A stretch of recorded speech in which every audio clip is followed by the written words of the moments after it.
పశ్చిమాసియా మళ్లీ బగ్గుమంది. Israel Hamas యుద్ధంతో ఇప్పటికే ఈ ప్రాంతంలో తీవ్ర ఉద్రిక్తత పరిస్థితులు నెలకొనగా తాజాగా ఇజ్రాయెల్ ఇరాన్ మధ్య భీకర వార్ కొనసాగుతుంది. ఇరు దేశాల మధ్య దాడులు మళ్లీ తీవ్రతరమయ్యాయి. ఇజ్రాయెల్ దాడులతో తీవ్రంగా దెబ్బతిన్న ఇరాన్ కూడా ప్రతి దాడులు మొదలుపెట్టింది. టెల్ అవీవ్, జెరూసలేం సిటీస్ లక్ష్యంగా మిసైళ్లతో విరుచుకుపడింది.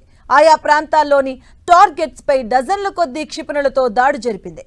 ఇక ఇరాన్ దాడులతో ఇజ్రాయెల్ కూడా అప్రమత్తమైంది. ఇరాన్ మిసైల్స్ ను, డ్రోన్లను అడ్డుకునేందుకు ఇజ్రాయెల్ ఇంటర్సెప్టర్ క్షిపణులను ప్రయోగించింది. ఇక ఇరాన్ చేపట్టిన మిసైల్ దాడుల్లో టెల్ అవీవ్, జెరూసలేంలోని పలు చోట్ల బాంబు పేలుళ్లు చోటు చేసుకున్నాయి. ఈ దాడుల్లో పలువురు గాయపడ్డారు.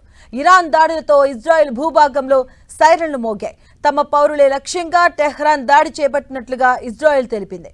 ప్రస్తుతం తమ పౌరులకు ముప్పు పొంచి ఉన్నట్లుగా తెలియజేసింది.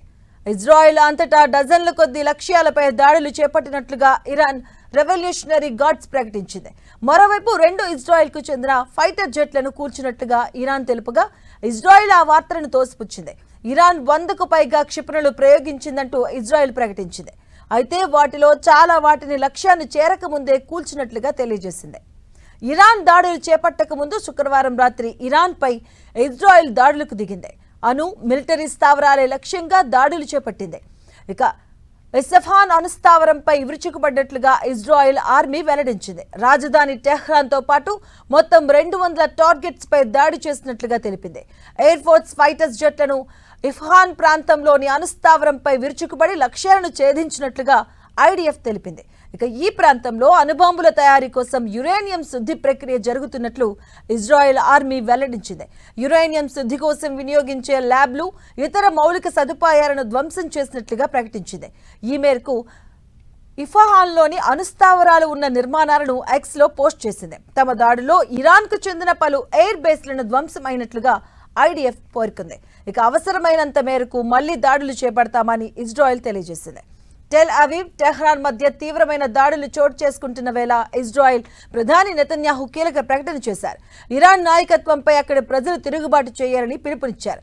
ఈ క్షణాన్ని ఉపయోగించుకొని ఇరాన్ నాయకత్వాన్ని వ్యతిరేకంగా ఏకం కావాలి అన్నారు. ఈ సమయంలో తాను ఇజ్రాయెల్ ప్రజలు మీకు మద్దతుగా ఉంటారని తెలిపారు. మరోవైపు టెహ్రాన్ హద్దు మీరుతుందని, పౌర ప్రాంతాలను లక్ష్యంగా చేసుకుని క్షిపణులు ప్రయోగించిందంటూ ఇజ్రాయెల్ రక్షణ శాఖ మంత్రి యోవ్ గాల్హట్ తెలిపారు. ఇక ఇరాన్ భారీ మూల్యం చెల్లించుకుంటుందంటూ హెచ్చరించారు. ఇజ్రాయెల్ శుక్రవారం చేపట్టిన దాడుల్లో మొత్తం 6 టాప్ మిలిటరీ కమాండర్స్, 9 మంది అణు శాస్త్రవేత్తలు మృతి చెందినట్లుగా ఇజ్రాయెల్ డిఫెన్స్ ఫోర్సెస్ అధికారిక ప్రతినిధి brigadier general different press conference లో తెలిపారు. చనిపోయిన వారిలో Iran military staff chief Mohammad Bagheri, అలాగే ఐఆర్జీసీ అధిపతి Hossein Salami, Khatam al Anbiya central headquarters head మెఘాల్ Ali Rashid, IRGC air force chief brigadier general Amir Ali Hajizadeh, అలాగే IRGC air force drone unit commander Taher Pour, అలాగే IRGC air force defence unit commander Davood Sheikhian ఉన్నారు. ఇక Tehran చేపట్టిన మిసైళ్ల దాడులను అడ్డుకునేందుకు ఇజ్రాయెల్కు America సాయం చేసినట్లుగా అమెరికా అధికారి తెలిపారు.